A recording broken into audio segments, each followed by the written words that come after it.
केन्दुझर जिला चंपुआ सदर महकुमार विजु जनता दलर 27तम प्रतिष्ठा दिवस पालित हो जाइछि।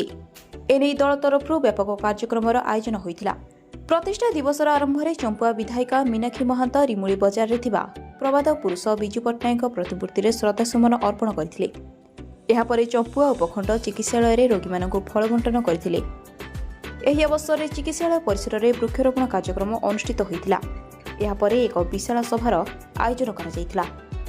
चंपुआ एनएसी बीजेडी युव सभापति टिकु साहू तत्वावधान में आयोजित यह कार्यक्रम में मुख्य अतिथि भाव चंपुआ विधायिका मीनाक्षी महंत, सम्मानित अतिथि भाव चंपुआ विज्ञापित अंचल परिषद अध्यक्ष गिरिजा शंकर साहू, जोड़ा पौरपालिका अध्यक्ष डॉ जगदीश साहू, पूर्वतन केन्दुझर लोकसभा सदस्य जसवंत नारायण सिंह लागुरी, जोड़ा ट्रक मालिक संघ संपादक सुशांत पारिक, जिला बीजेडी युव संपादक लक्ष्मण महंत प्रमुख जोग देइथिले।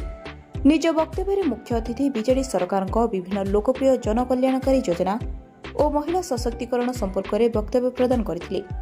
मिशन शक्ति जोगु राज्यर 70 लाख महिला स्वावलंबी होई विकास धारा को आगकू नैथिबा नै प्रकाश करथिले।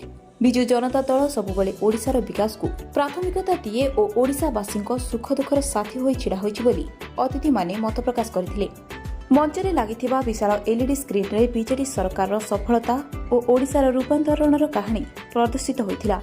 एही कार्यक्रम रे चंपुआ एनएसी उपाध्यक्षा सुमित्रा बेहेरा, जोड़ा पौर उपाध्यक्षा संध्या पात्र, बड़बिल पौर उपाध्यक्ष सरस्वती नायक समेत चंपुआ जोड़ा बड़बिल समस्त बीजेडी काउंसिलर, बीजेडी समर्थित सरपंच समिति सभ्य माने जोग दैथिले।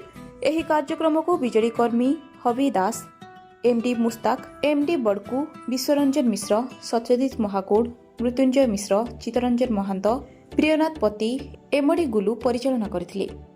कार्यक्रम शेष में एक समृद्ध, सशक्त और स्वाभिमानी नवीन ओडिशा गठन में ब्रती होगाकू समस्ते शपथ नेइथिले। कार्यक्रम में बहु संख्यार जोड़ा और चंपुआ ब्लॉक बीजेडी कर्मी और स्वयं सहायता गोष्ठीर महिला माने जोग दैथिले। चंपुआरू Deepak Kumar Nayak report, IYA news.